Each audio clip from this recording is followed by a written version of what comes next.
Hi friends, welcome to Sriranga's kitchen. நம்ம கிச்சனில் இன்றைக்கி டேஸ்டான டொமேட்டோ பாத் எப்படி செய்யலாங்கிறத வாங்க பார்க்கலாம். இது நைட்டு டின்னருக்கு, காலையில் மார்னிங் பிரேக்ஃபாஸ்ட்டுக்கு எப்போ வேணாலும் நீங்கள் செய்யலாம். ஒரு அடிகனமான பேனில் 3 டேபிள் ஸ்பூன் எண்ணெய் விட்டுருக்கேன். எண்ணெய் நல்லா சூடானது 1 டேபிள் ஸ்பூன் கடுகு, 1 டேபிள் ஸ்பூன் உளுந்தம்பருப்பு, 1 டேபிள் ஸ்பூன் கடலைப்பருப்பு எல்லாம் நல்லா செவக்க வறுத்து வரட்டுங்க. சின்ன வெங்காயத்தை நான் நீல வாக்கில் கட் பண்ணி இந்த மாதிரி சேர்த்து விட்டுக்கிறேன். நீங்கள் பெரிய வெங்காயம் கூட சேர்த்து விட்டுக்கலாங்க. சின்ன வெங்காயம் பண்ணும்போது நல்ல டேஸ்ட்டாக இருக்கும். சின்ன வெங்காயம் நல்லா வதங்கி வரட்டுங்க. இதில் நான் 3 பச்சை மிளகா, 1 கொத்து கருவேப்பிலை எல்லாத்தையும் சேர்த்து விட்டுடலாங்க. நல்லா வதங்கி வரட்டுங்க. பச்சை மிளகா, வெங்காயம், கருவேப்பிலை இதெல்லாம் நல்லா வதங்கி வந்துருச்சு. இதில் ஒரு பிஞ்ச் கொஞ்சமாக மஞ்சள் தூள், 1/2 டேபிள் ஸ்பூன் தனி மிளகாய் தூள். உங்களுக்கு காரம் இன்னும் கூட வேணும்னா கூட நீங்கள் 1 டேபிள் ஸ்பூனாக கூட நீங்கள் நல்லா சேர்த்து விட்டுக்கலாம். நான் 3 தக்காளி இந்த மாதிரி பியூரியாக அடித்து எடுத்து வச்சுருக்கேன்.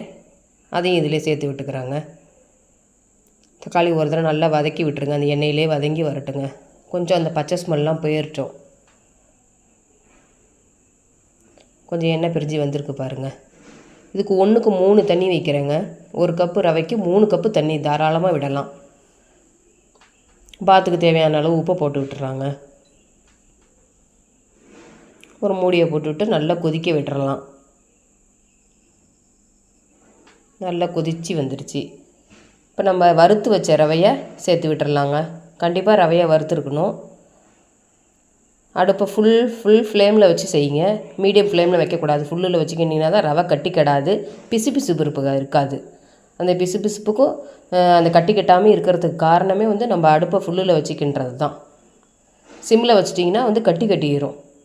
இது 2 டிப்ஸையும் ஃபாலோ பண்ணிங்களா, உப்புமாவாக இருந்தாலும் சரி, கிச்சடியாக இருந்தாலும் சரி, பாத்தாக இருந்தாலும் சரி, நமக்கு உப்புமா நல்லா வந்துடும். கிச்சடி எதாக இருந்தாலும் நல்லா வரும், கட்டி கட்டாது.